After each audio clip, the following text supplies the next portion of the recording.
Right, welcome, ladies and gentlemen, boys and girls. We have another match coming at you for Southeast Asia. Of course, we got Mineski versus Moogle here as things advance on. I'm Breaky CPK, and I'm actually going to be joined by Draskell for this cast. Looking forward to this one. Draskell, how you doing, man?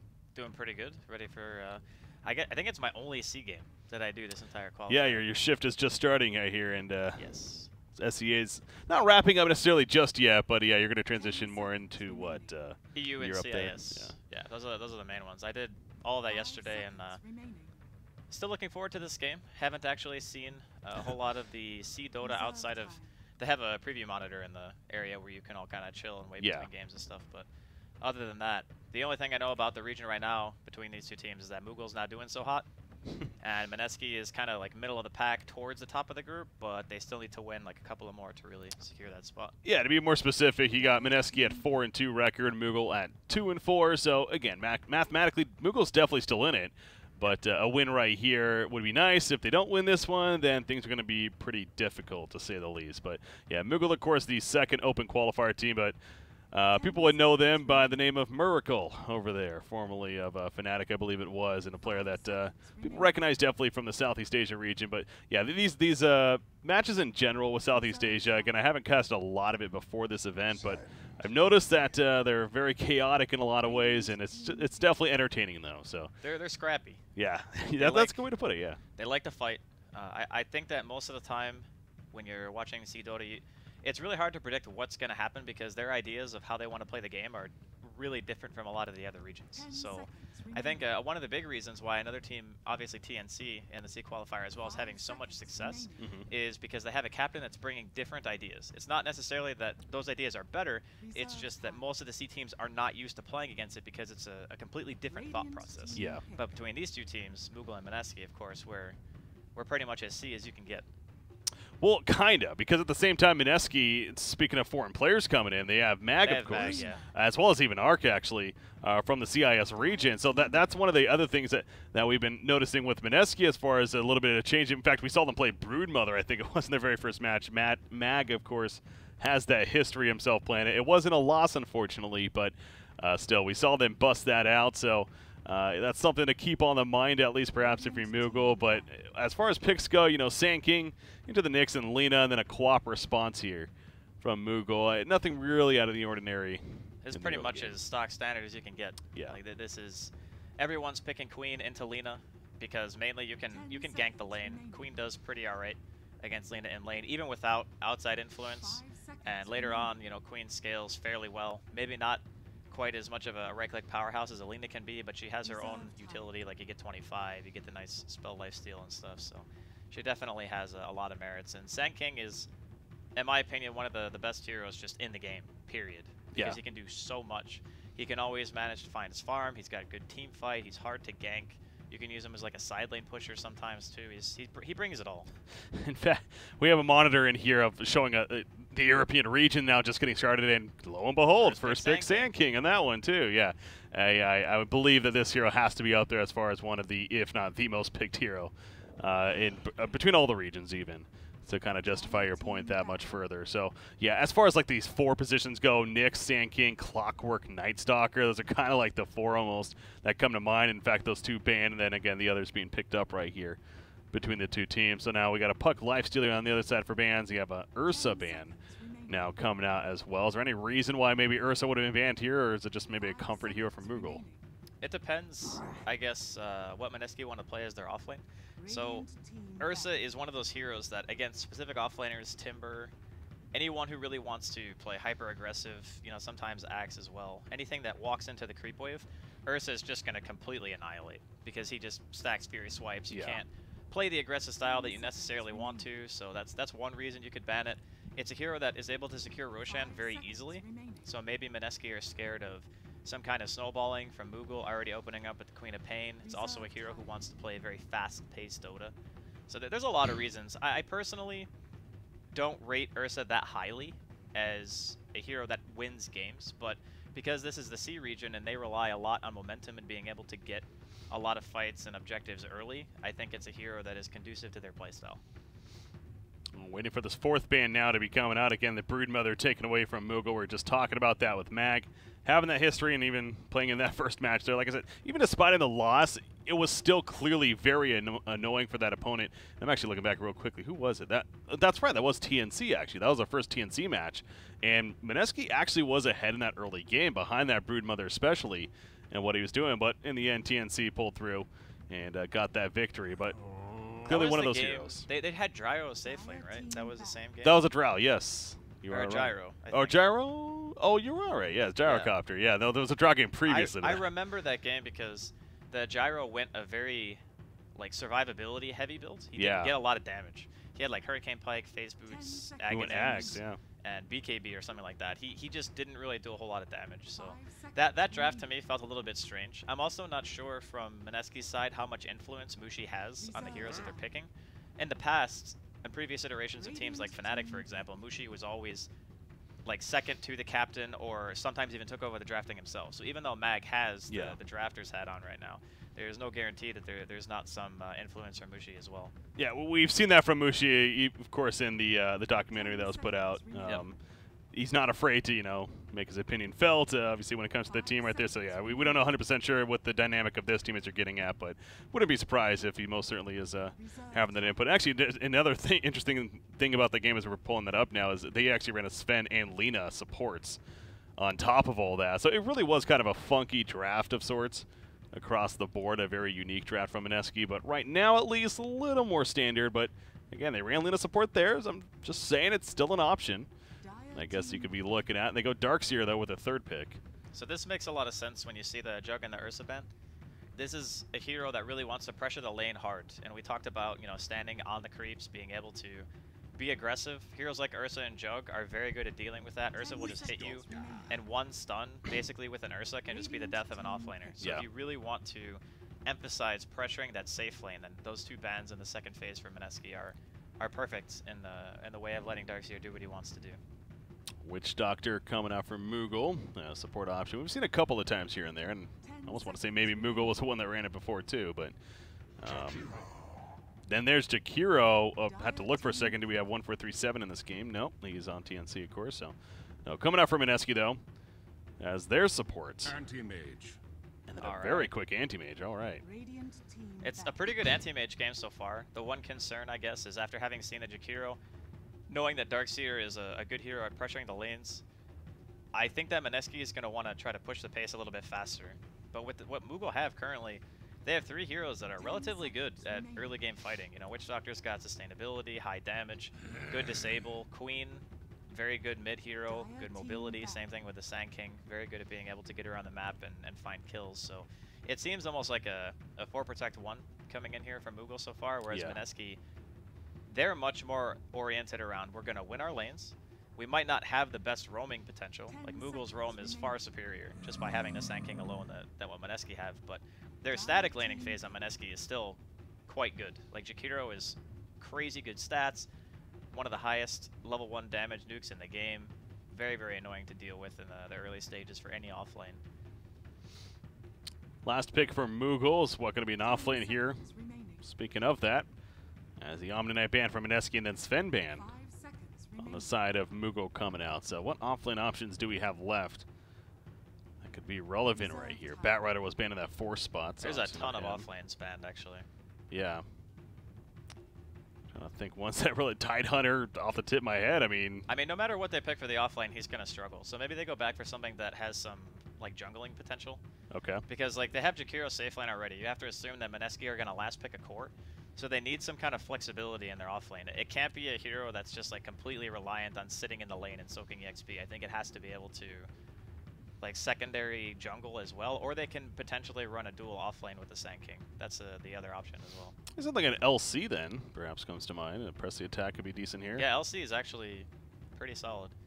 It's very hard to kill that hero. You can purge a lot of the buffs. You can even stop like chain stun by just using press the attack on whoever gets initiated on by the Nyx.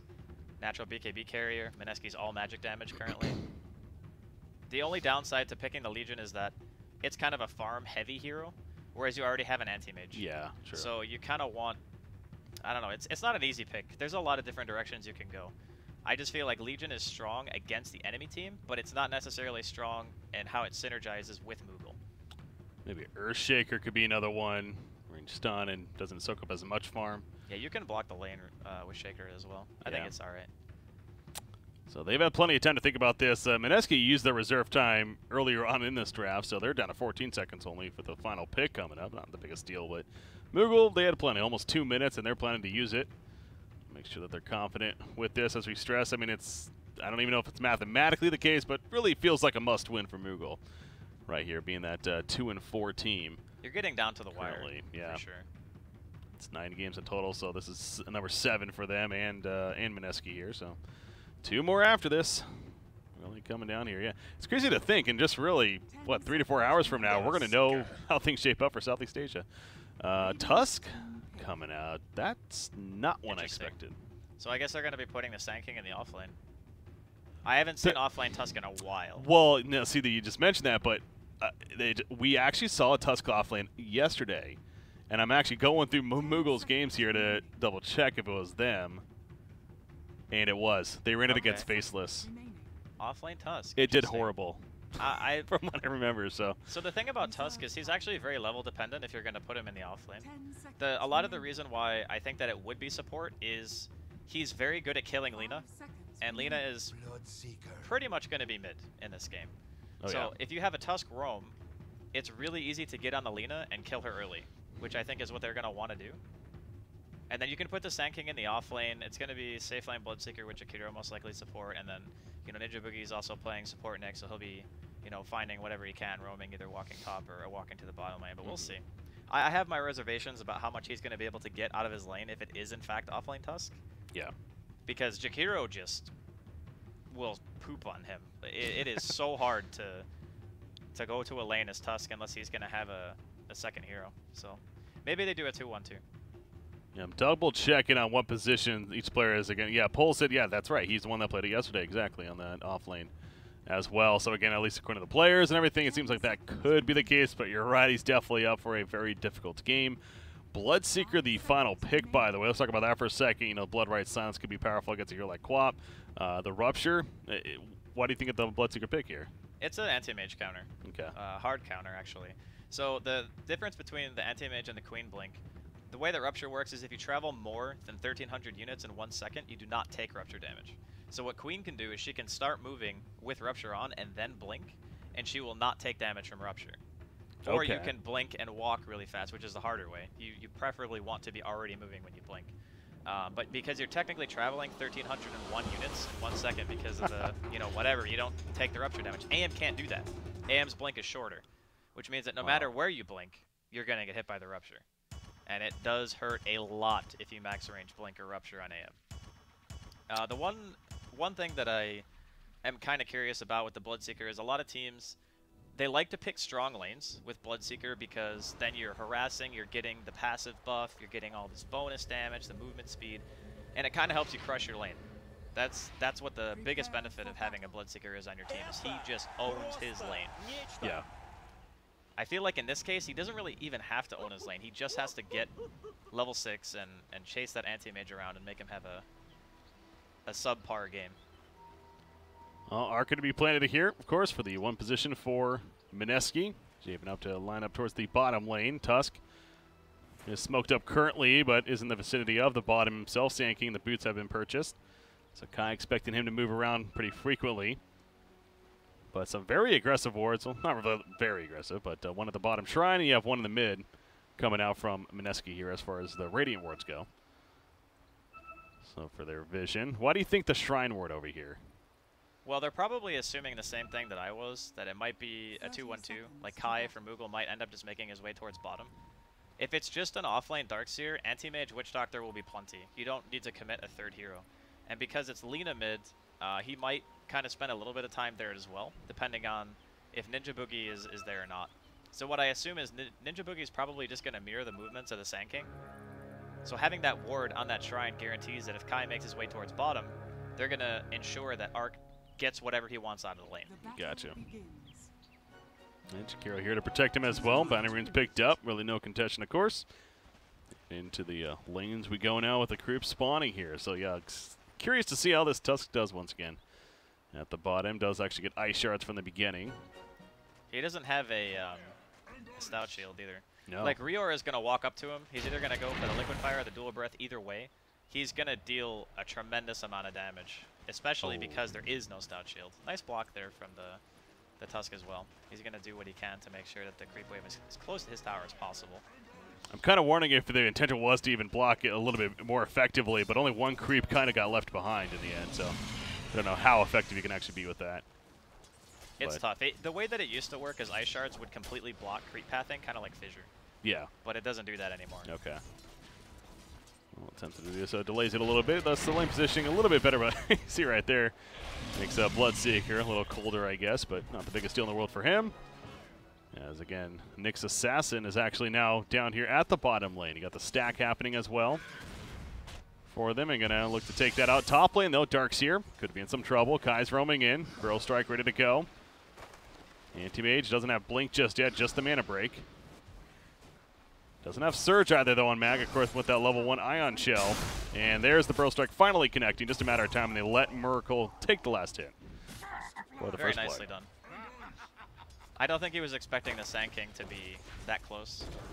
Also very old middle lane. Is that a kill? Dragon Slave? Nope. Didn't have it. Okay, I went Fiery Soul level 2. Yeah, interesting that he opted to... Well, it's not actually uncommon to get Fiery Soul level 2, but it is uncommon to not have Dragon Slave. Like, most of the time you see 1-0-1, not 0-1-1. True. If he had Dragon Slave instead of Ellis, I don't know if that's kill either, though, to be fair. Oh, no, he still gets away for sure. Yeah, he needed both, if anything. So look at this battle for the bounty room. Polson actually picks it up in the end, but him and Nyx were going at it. It's a fun 2-minute contention there, as we see from supports usually. Or potentially happening, so no different there. But yeah, Tusk, as kind of expected, finding himself in a little bit of trouble now. He is level 2, though. He managed to get level 2, at the very least. So middle. Oh, diving deep again, isn't he? Trying to finish off Lina right here. Kai, double damage rune on if he can get an auto attack off, but Mushi escaping for the time being. Impale goes off, not going to save him though. Lina goes down, now Sand King has another Burrow Strike lined up. In fact, they're going to get a double kill out of this, and should be able to set in double kill to work with this middle lane matchup here. And this is why you see the Queen. You see his skill ability went for the double dagger. He recognizes that Lina is a very gankable hero in the early game, and the Sand King movement so far, I really expected like Ninja Boogie to either be camping mid or to try to ensure that that's the only place really where I think he can help. Otherwise he's just like running around doing pulls. Like sure, contesting the rune for the off lane is okay, but you really want to make sure that your Lina doesn't get ganked too much. Because if you can get Mushi off to a good start, get him an early Bloodstone or whatever itemization choice he decides to go, that's ideally where you want to be. Arc almost went to the tier 2 tower in the meantime, trying to finish off Tusk, but needed the last auto attack to get the job done, but it wasn't able to go far enough. So good job by Tusk, I guess, more so getting away. But Arc heals on up with a salve and goes back to farming, so not really the biggest deal in the world. No turn kill or anything like that happening. So I know you mentioned whatever Lina decides to go as far as the items. I suppose some of the more popular ones, the Eels, does he go the straight Bloodstone, or even the Shadow Blade is something we've seen from time to time. Any of those that you stand out to you? I think Bloodstone Silver Edge is still really strong. I mean, yeah, you're against an anti-mage. You're going to make yourself susceptible to mana voids, but at the same time, Lina excels at being able to flash farm, and having the mana regeneration is just, I think, necessary. I don't think Yules is a bad choice either. And currently, he's really doing well on his lane CS-wise. He's leading the Queen by quite a bit. Well, here middle lane, Snowball comes out. Lina's going to get caught initially. Ice Shards blocking the path. Burrow Strike lines up on 2 as a result as well. Mushi just Dragon Slays, but she's dead shortly after. Ninja Boogie going to boogie on out of here as Witch Doctor even comes in, but they got the important kill on Lina, so good rotations. That was a 4-man gank in the middle lane at 4.5 minutes. Yeah. Unfortunately, the way they came, that ward on the top side of the river was placed, I think, just about as they were going in, so he didn't see the other hero that was coming in. But this is what happens when you pick Lina, and then the enemy team just counters with the Queen of Pain, and there's already a stun. Darkseer avoiding here at the top lane. Witch Doctor just going to run him down, but nothing really Darkseer needs to be overly concerned about. Power Tread's just picked up by Arc, meanwhile, on Bloodseeker. What does Arc go for here on Bloodseeker? I think I have almost exclusively seen Midas into Radiance. That is like the only build I've seen. Now, that was having watched European games. Okay. The C region might do something a little bit different. We did have one just earlier today, as though we got middle lane action. Mushi, he's going to get some. It's another 3-man gank here. No support nearby for him, so as you got it, it's Lina's susceptible to these ganks. So rotations continue, and that's where this Tusk is getting his farm. He's almost level 4 now, all because he's just ganking this middle lane.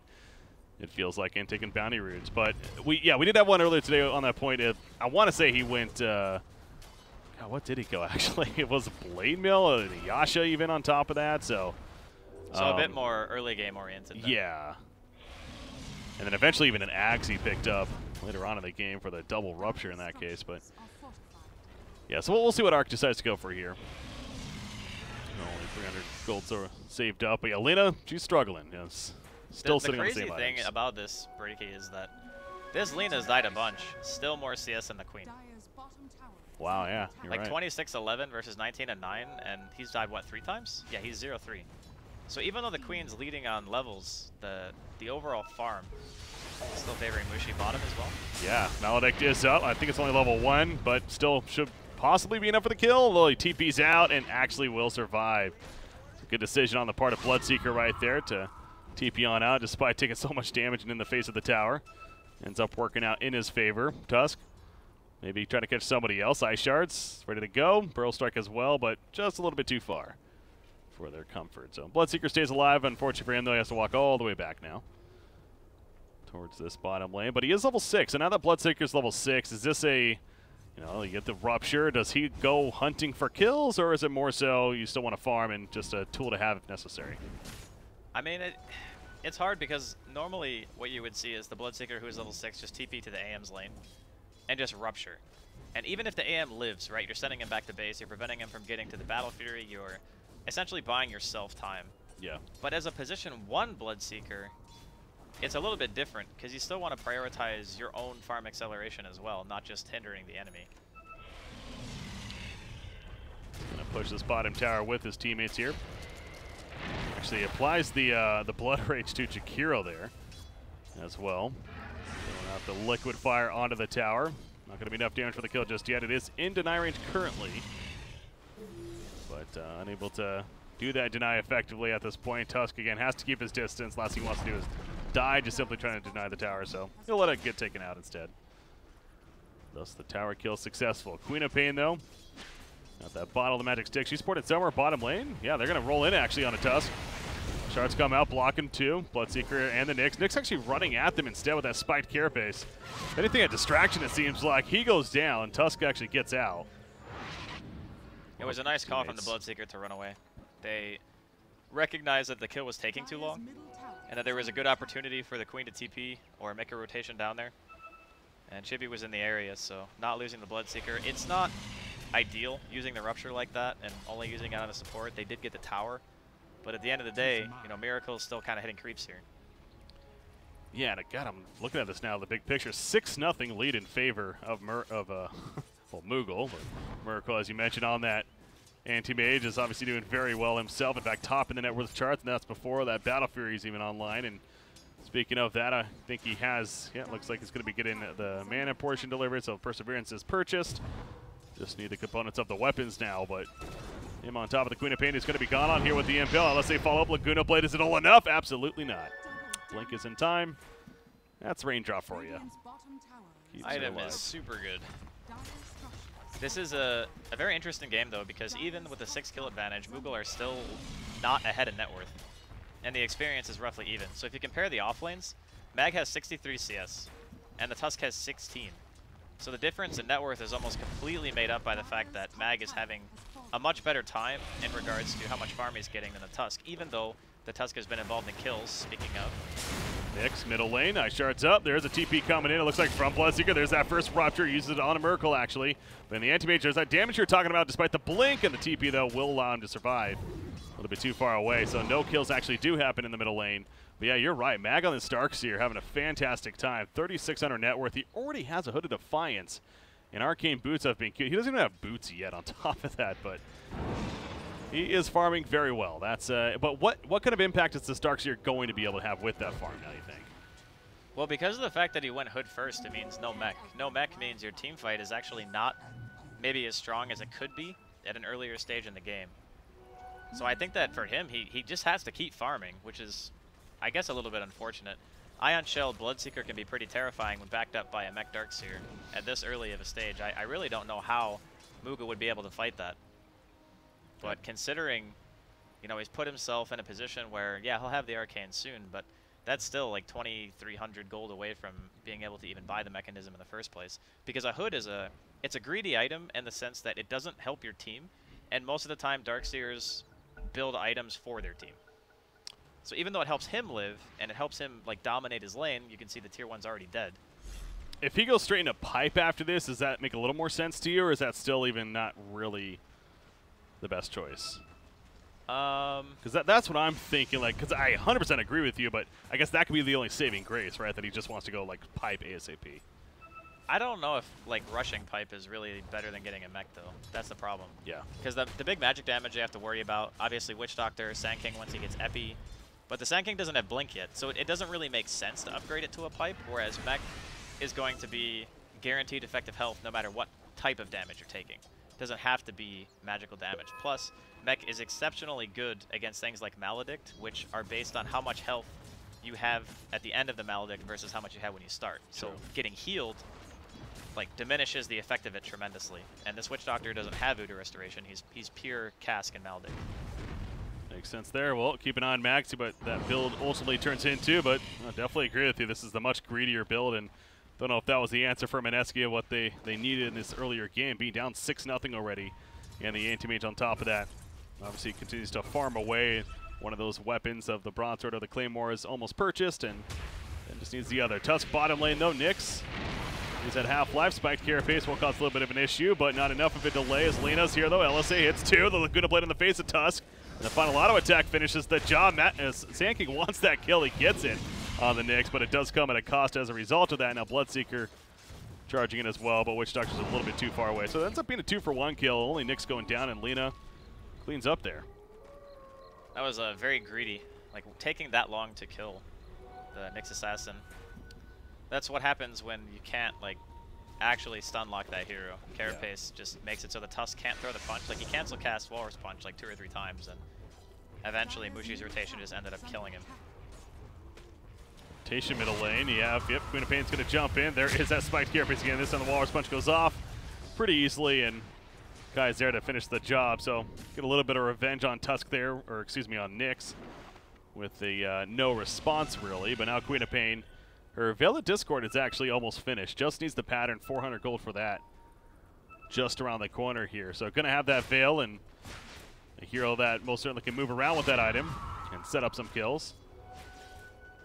Except on Darkseer, probably. Yeah, Darkseer is exceptionally hard to kill. Especially with the Queen of Pain there. Do we have an answer on Bloodseeker yet? Oh, okay, yeah. This definitely wasn't earlier. He goes the Ring of Aquila, but he is going to go Shadowblade here. Interesting choice. It's quite easy to kill Bloodseeker because you usually have yourself Blood Raged most of the time when you want to like rupture someone, unless you have, if it's a 3v1 for example, you want to Blood Rage the target that you're going on because then he just takes a ton more damage. But yeah, if you amp yourself and you walk in and you have a Shadowblade, there's multiple stuns, very high magical burst damage as well. I feel like you're putting yourself at risk for just like instantly dying with this style of build. On the flip side, you also can get a jump on a hero that normally you wouldn't be able to, like perhaps Miracle. They've actually smoked up here. Ninja Boogie's got the Vendetta. This would be a clutch kill, because again, it would slow down that Battle Fury if anything, and that's what you want to be doing. Bloodseeker, Rupture ready. How do they open? This is the question. He comes out, Rupture goes off right as he blinks, grabs at the TP, but the Impale, yes, it's in time. And that should set up the kill on a Miracle. He's going to have to blink, and that means the death for Anti-Mage. So he goes down, and that will slow down that Battle Fury now. So again, the smoking, very successful. Spiked Carapace. May cost him a Nyx life, but, oh, does he actually get out of this? No, he does not. Well, they use a snowball and including the Death Ward, but still with that, I still think you're satisfied. Still well worth it, yeah. Killing the Anti-Mage is more than enough. That's really the big thing that Mineski wants to focus on, is making sure that Miracle doesn't have a good time. Even though Mag did very well in lane, it's hard for a Darkseer to bully an Anti-Mage out, especially with the Witch Doctor having started top, and he waited until Miracle had his Ring of Health before he started to change lanes. And once you have that, you know, you can mana burn the Darkseer. He doesn't really want to sit on the creep wave because if he's out of mana, he can't Ion Shell. No Ion Shell means no lane pressure, and plus you have that built-in spell shield as well.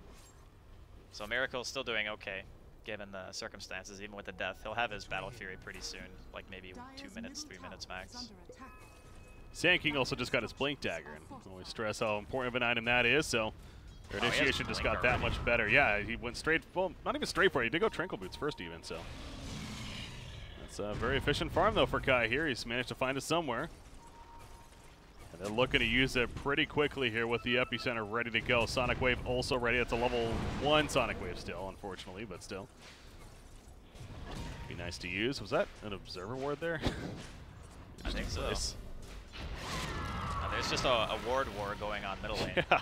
Dire really wants to keep their tier 1 mid alive. Once the tier 1 safe lane and the tier 1 mid are dead, it becomes very easy for Mineski to just make aggressive movements with their Nyx into the jungle. So, Darkseer just walled Anti-Mage to the top lane and then left.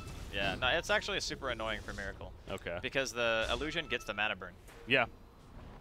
Now, Darkseer is in a little bit of a dire spot. He is going to be stunned in. Remember how tanky he is, though. But this is essentially a full gank right here. However, buys a little bit of time. Nyx comes in. Even the Mana Void not enough for the kill. And he's going to live a little bit longer, but the Maledict will finish the job. Mushi comes in fairly late.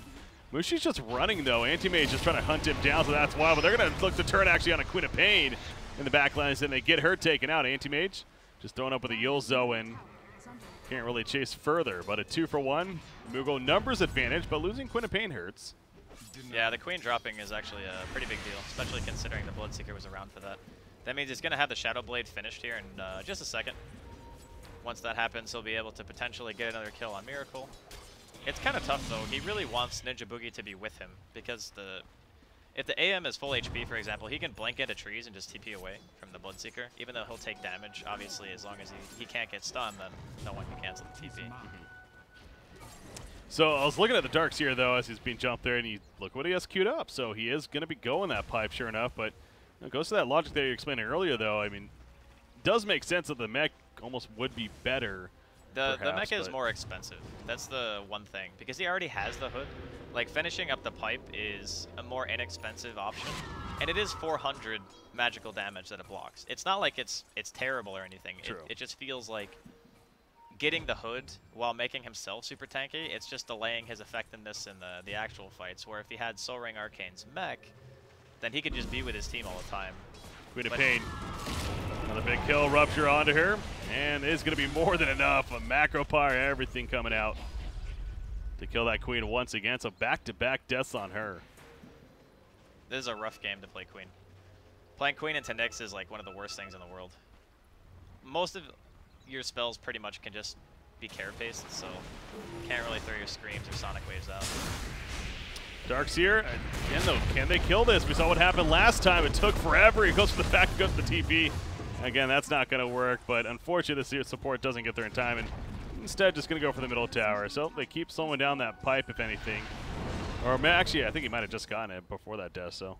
To be honest, like committing that much, losing your tier 1 tower, I wouldn't even say that was worth it for Moogle. Like, yeah, you commit Epi, a Death Ward for one hero. Although I guess with the Jakiro pick, maybe it's a little bit better. Well, Jakiro's like, all right, come fight me. He puts the Ice Path down. Nyx joins the party as well. Impel on both. The cask is bouncing around. Oh. Beautiful barrel strike from Kai right there. Goes on through, but it's not really going to be enough as Tustil is picked off, and so is Witch Doctor Mushi, making sure with the Laguna Blade a 10% life, but wanted that kill, but the Mana Void is the explosion going off. Down goes the Jakiro as well, and Nyx is going to barely limp away in the back lines as a Sonic Wave almost connects. Arc also going to get picked off, though, and what was a pretty start for Mineski ends up being a horrible finish. And Moogle, that Mana Void was just huge, though. That's what happens when you Laguna needlessly against an anti-mage. If he didn't use that and just, you know, auto-attacked one time, or 2 times, or whatever it was, Miracle's Mana Void wouldn't have done nearly as much damage. So while I understand the idea of like getting the kill fast and trying to run away, nothing wrong with that logic. It just, the way that it worked out meant that Miracle was able to get a kill that otherwise it just wouldn't have happened. Yeah, now Anti-Mage 8,600 net worth and going to get bigger and better. I believe it's a full Yasha being delivered to him as well. There we go. He just gets it, and the Manta Style already even queued up. So yeah, you can't really risk many more of those fights making out like that as far as this game picking up, because as we've seen earlier in the day, even Anti-Mage, you let him have enough time and you make a couple of those key mistakes and he will definitely punish you. As the hero that he is, Nyx Assassin hunting at the top lane. We're going to run over a sentry though. And he's being pinged out, so good vision control by Moogle here. Allowed them to see that coming. Tusk is level 10, by the way. Really haven't talked about him in a while, but he also went the 40% XP gain talent, of course, at level 10. So his levels should start adding up here. He's doing a lot better than I imagined he would. Being level 11, almost having the mech and the arcanes. Like, this is a very, I think, solid build for this type of game, because you know that Mineski is going to be grouping up a lot. They have a Jakiro, they want to fight, they have like this Nyx Bloodseeker combination that they're trying to get kills with, and Mag with his pipe finish, there's more incentive for them to be together. So just going for the mech ensures that if push comes to shove, you will be able to fight. Tier 2 tower top lane, and our liquid fires put up. No TP support coming in though, so this is definitely going to be a tower kill. Bottom lane, they're trying to trade the tier 1 bottom, so usually you'd figure, I mean, Mineski is kind of wins that advantage even as far as taking a tier 2 for that tier 1, but middle lane Lina getting picked off is not going to help things. Nice yields will prevent the epicenter at least, but a beautiful snowball initiation is still going on Mushi, but we're not done just yet because Jakiro comes in at a pretty clutch time as Chibi with a Sonic Wave will finally finish the job onto Lina. Nyx Assassin, he falls back on a spiked carapace though, but Lina's dead for 45 seconds, and with that kill on top of it, I think Moogle's just satisfied. Mushi is definitely not having the best game. He's died 5 times. A lot of that was, of course, the early laning phase and the rotations coming in from the Tusk and the Sand King. But fortunately, Lina, very good at farming. He's making his way towards the Lincolns as well, which I think is it's pretty good this game. Can stop things like Mana Void. It's one of the big ways that Lina's going to die here. It's, as we saw earlier when he was mid. No mana means AM is a happy person. Yeah. And especially if he has teammates nearby. I saw that explosion damage. I believe Jakiro got hit by that in the last fight and eventually helped finish him too. So yeah, that was pretty costly, no doubt. Queen of Pain hits level 15 right there. 12% cooldown reduction talent picked up as a result. Walrus Punch catches Mag. Nice Shard's also blocking him off. Yeah, I thought he could have snuck by there, but no, he could not. Frozen Sigil, though, slowing him down, and with team support coming in, they are not going to keep committing. We'll fall back. Polison puts the Shards out, but he is now out of mana, and the backlands Witch Doctor's picked off, but and they also get Tusk. Burrow strike in from Kai's. Really wants to save his teammate. The Snowball, it's going to go back in and basically die as a result. So finally get the kill on the chase, but you got Queen of Pain and Anti-Mage just farming their own lanes. Yeah, this is a nice movement for Miracle. He's just making sure that, you know, he's cutting the creep wave. Going to make it really difficult for Mineski to get more than just the tier 2 tower. He's even going to make his way towards mid. So he's simultaneously pushing mid and bottom while Mineski are grouped up at this tier 2 in the off lane and thinking to themselves, okay, is it worth it? They think the creeps are going to get the tower. It will. They'll be able to TP back home now. But overall, I think that Moogle, like given that whole exchange and how many heroes that Mineski committed, still probably okay. Yeah. Miracle's going to have the Manta style finished pretty much as soon as he goes to the side shop. And that's the item that makes you more or less fight capable. Yeah, nice purge effect, and of course just the presence of it, the damage amp that it brings as well. Queen of Pain, speaking of damage amp, and nice tool to have. Orchid has been finished on her, and they're going to smoke up S4 while Anti-Mage just keeps on farming. We'll see if she gets to use that new toy of hers with the Orchid. Good item pickup this game. I mean, it's really a standard pickup on Quap, I think it's safe to say. Yeah, it is. I mean, it's not as effective against Mushi because he already has the Yules, but for heroes like Nyx Assassin, the Bloodseeker, Darkseer, Jakiro, none of them really have a method of dispelling themselves, so it will be incredibly effective. Smoking past their AM in the middle lane. I think that Mineski probably knows something's up. Normally, Miracle would not farm in that position, and there's a lot of heroes not showing on the map from both teams. Yeah. Yeah, the way they position themselves, they knew something, so they fall back and actually are going to smoke up themselves now. I don't know if all 5 know. Yeah, Lina did not get hit by it, but she's going to push out the middle lane. We're going to scan around the Roshan pit, see that nobody's there, but again, as we see on the minimap positioning, it doesn't seem like they're going to be able to engage. Yeah, as Moogle's all at the bottom lane, really, for the time being here. They could just be waiting for, like, TP stragglers. You know, if Moogle give up trying to make anything happen in the bottom lane and they TP back to farm top or farm middle lane, Looks like they're not intent on splitting up, though. Just going to be moving across the map as 5. Or as 4, I guess, as Chibi's kind of sticking around. Yeah. And you got Mushi again clearing out bottom lane. That Lincoln's just around the corner for him. Needs 1,000 gold for the pattern, but they have made their way to the top lane now. Plenty of vision down as well.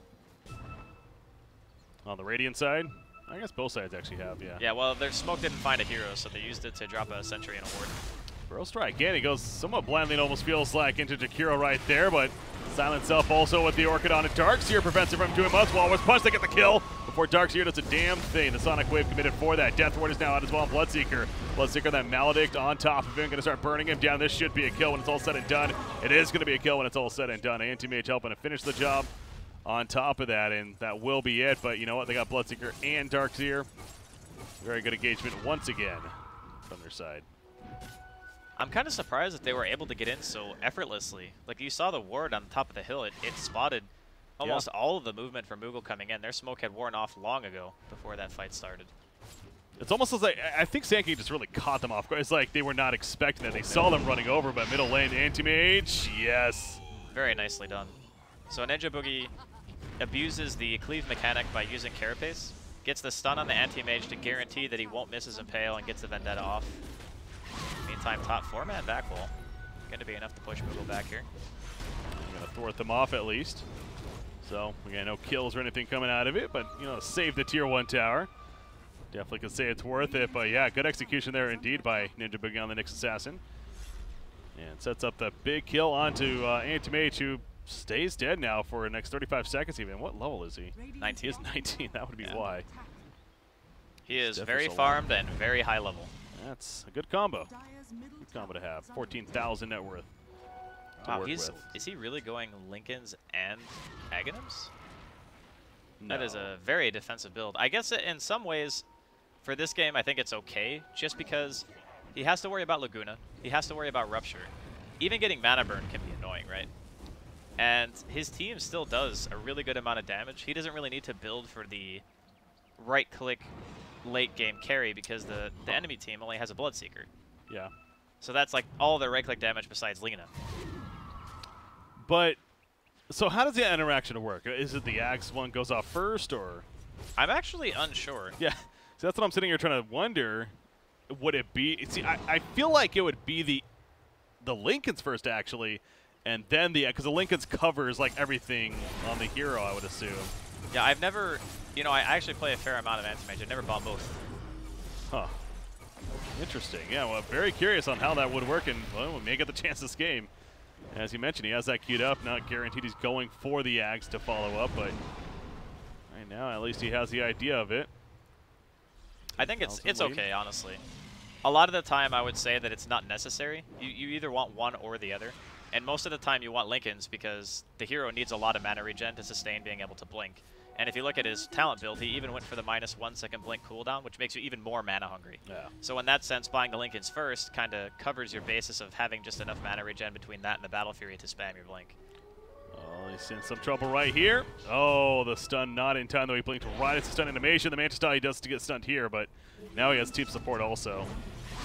There's no way the Radiant is going in onto that. Shadow Strike connects. The Nyx Assassin has a spiked Carapace, see if that comes into play. They'll use. There's the spiked Carapace stun. And the Queen of Pain, nice mana burn on top of it as the ultimate activated by Bloodseeker. Trying to finish the job. Zanking is picked off elsewhere. Anti-Mage going for the TP out. No, the vacuum's going to stop him, though, and he gets picked off. Double kill. Ryer, actually, on the Jakiro credit for it. Doctor ports away. And Tusk is also going to be caught. Hanging around here. So, I mean, Moogle seemed like that they were the ones in a good spot right there, but they, I guess, chased a little too far. The problem was when they blinked and initiated on the Nyx, no one else was close enough to deal damage during the Orchid. So when the Orchid wears off and he still has Carapace, he pops it, the Queen eats a mana burn, gets damage taken from the Scream that was reflected by the Carapace, and gets ruptured at the same time. At that point, there's no longer anything he can do. He has to run away. Yeah. And the Nyx is still okay, right? As soon as the AM tries to TP out, he gets Ice Path, gets stuck in place. Already had popped his Manta earlier when he was getting ganked by the Nyx in the first place, so... Wow.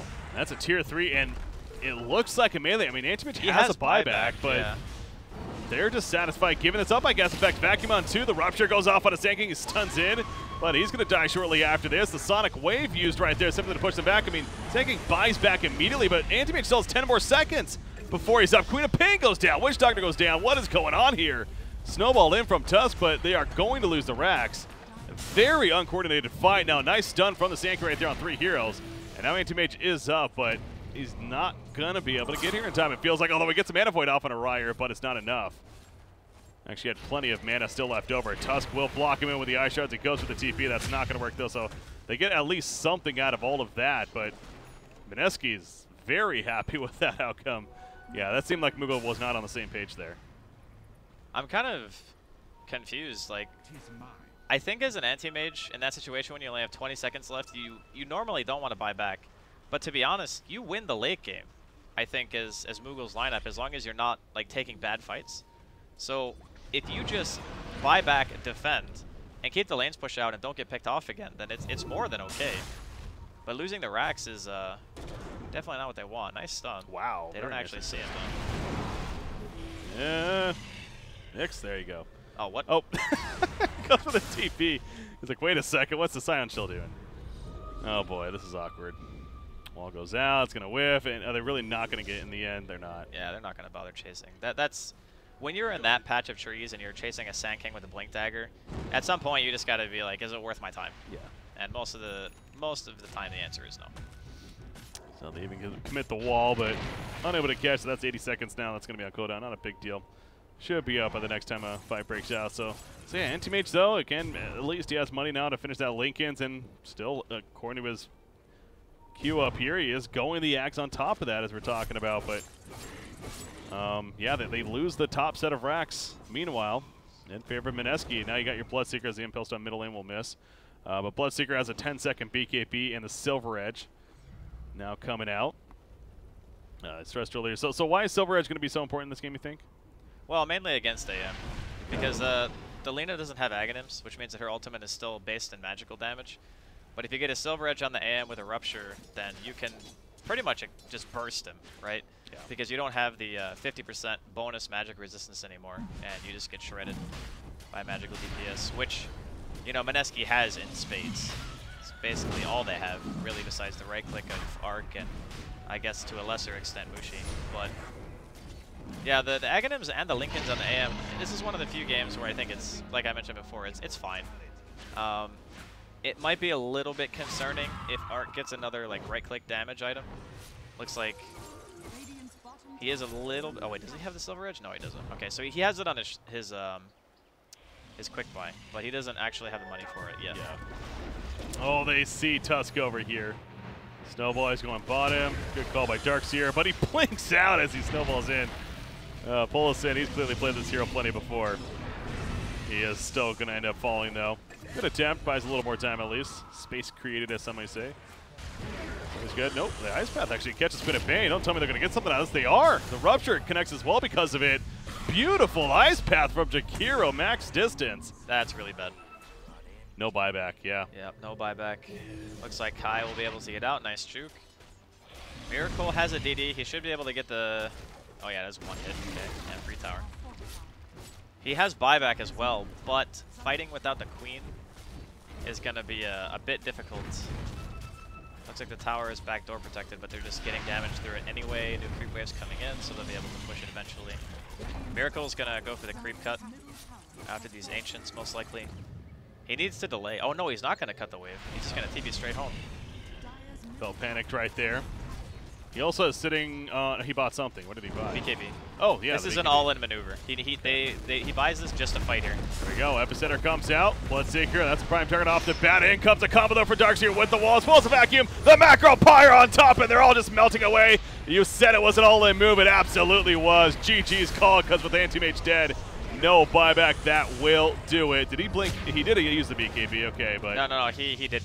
He BKB'd literally at 30 health and then died.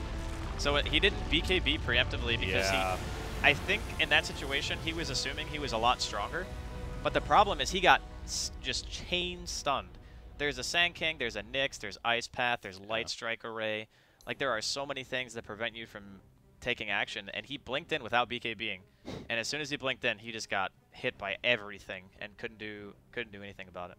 So yeah, his BKB lasted a quarter of a second, if that, and then he was dead. Not efficient, if you ask me. Yeah, no, that's definitely a mistake, unfortunately, from Merkel right there. But at that point, of course, they're going to go back to Mineski. They were looking good, and not surprised to see them as the winners in the long run there. But yeah, for Moogle, knowing how important this match was, and they had some decent chance against Mineski, especially with the farm on Merkel. They were playing the anti-mage, unable to pull through. They fall down to a 2-5 record, where Mineski improves to 5-2. So again, Mineski's continuing to move on up there and really try to claim their spot at least in the top 5.